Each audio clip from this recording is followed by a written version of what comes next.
Hello everyone, আপোনালোক সকলোকে পুনৰবাৰ স্বাগতম জনাইছো আমাৰ YouTube চেনেল সাধাৰণ জ্ঞানলৈ আৰু আজিৰ কোৱেশ্চন সমূহ হৈছে আজিৰ প্ৰথম কোৱেশ্চনটো হৈছে প্ৰথম অসমীয়া পদ্মভূষণ উপাধি লাভ কৰোতাজনৰ নাম কি আৰু এই কোৱেশ্চনটোৰ অপচন কেইটা হৈছে number 1 Bimala Prasad Chaliha number 2 Hiteswar Saikia number 3 Bhupen Hazarika number 4 এজনো নহয় আৰু এই কোৱেশ্চনটোৰ শুদ্ধ এনসাৰটো হ'ব নাম্বাৰ 1 বিমলা প্ৰসাদ চলিহা আৰু ইয়াৰ পিছৰ কোৱেশ্চনটো হৈছে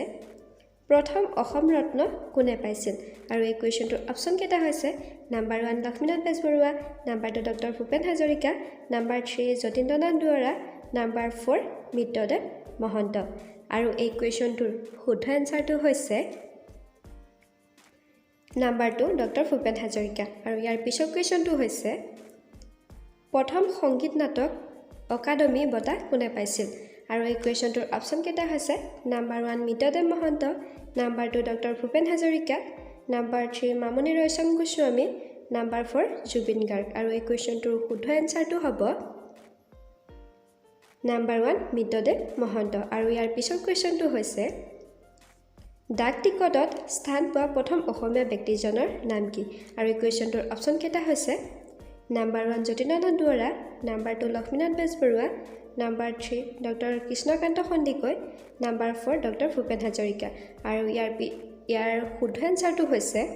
নাম্বাৰ 2 লক্ষ্মীনাথ বেজবৰুৱা আৰু ইয়াৰ পিছৰ কোৱেশ্চনটো হৈছে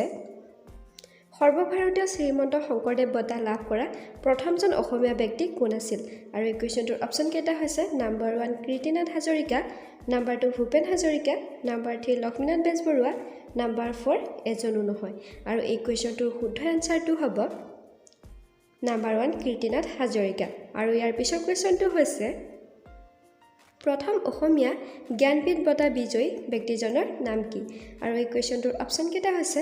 number 1 doctor Sarat Kumar Dutta number 2 Lakshminandan Bora number 3 Ramani Barman number 4 doctor Birendra Kumar Bhattacharya আৰু ইয়াৰ শুদ্ধ এনসাৰটো হ'ব নাম্বাৰ 4 ডক্টৰ বীৰেন্দ্ৰ কুমাৰ ভট্টাচাৰ্য ইয়াৰ পিছৰ কোৱেশ্চনটো হৈছে হিন্দী সিনেমা পৰিচালনা কৰা প্ৰথমজন অসমীয়া ব্যক্তি কোন আছিল আৰু এই কোৱেশ্চনটোৰ অপচন কেইটা হৈছে number 1 doctor Bhupen Hazarika number 2 Pramathesh Barua number 3 Phunu Barua number 4 Ganesh Phukan আৰু এই কোৱেশ্চনটোৰ শুদ্ধ এনসাৰটো হ'ব নাম্বাৰ 2 প্ৰমথেশ বৰুৱা আৰু ইয়াৰ পিছৰ কোৱেশ্চনটো হৈছে এছিয়ান গেমছত স্বৰ্ণ বিজয়ী প্ৰথম অসমীয়া ব্যক্তিজন কোন আছিল আৰু এই কোৱেশ্চনটোৰ অপচন কেইটা হৈছে number 1 Dipankar Bhattacharya number 2 doctor Kamala Barua number 3 Parag Das number 4 Bhogeswar Barua আৰু এই কোৱেশ্চনটোৰ শুদ্ধ এনসাৰটো হ'ব নাম্বাৰ 4 ভোগেশ্বৰ বৰুৱা আৰু ইয়াৰ পিছৰ কোৱেশ্চনটো হৈছে ৰিজাৰ্ভ বেংকৰ প্ৰথম অসমীয়া সঞ্চালক কোন আছিল আৰু এই কোৱেশ্চনটোৰ অপচন কেইটা হৈছে number 1 doctor Kamala Barua number 2 Dipankar Bhattacharya number 3 Ganesh Phukan number 4 Jatindra Lahkar আৰু এই কুৱেশ্যনটোৰ শুদ্ধ এনসাৰটো হ'ব নাম্বাৰ 3 গণেশ ফুকন আৰু ইয়াৰ পিছৰ কুৱেশ্যনটো হৈছে প্ৰথম অসমীয়া সংগীত নাট্য অকাডেমীৰ অধ্যক্ষ কোন আছিল আৰু এই কুৱেশ্যনটোৰ অপচন কেইটা হৈছে number 1 Phunu Barua number 2 doctor Bhupen Hazarika number 3 Jatin Bora number 4 Kirtinath Hazarika আৰু এই কুৱেশ্যনটোৰ শুদ্ধ এনসাৰটো হ'ব নাম্বাৰ 2 ডক্টৰ ভূপেন হাজৰিকা আৰু এনে ধৰণৰ কুৱেশ্যন এনসাৰ পাবলৈ আমাৰ চেনেলটো সাবস্ক্ৰাইব কৰিবলৈ নাপাহৰিব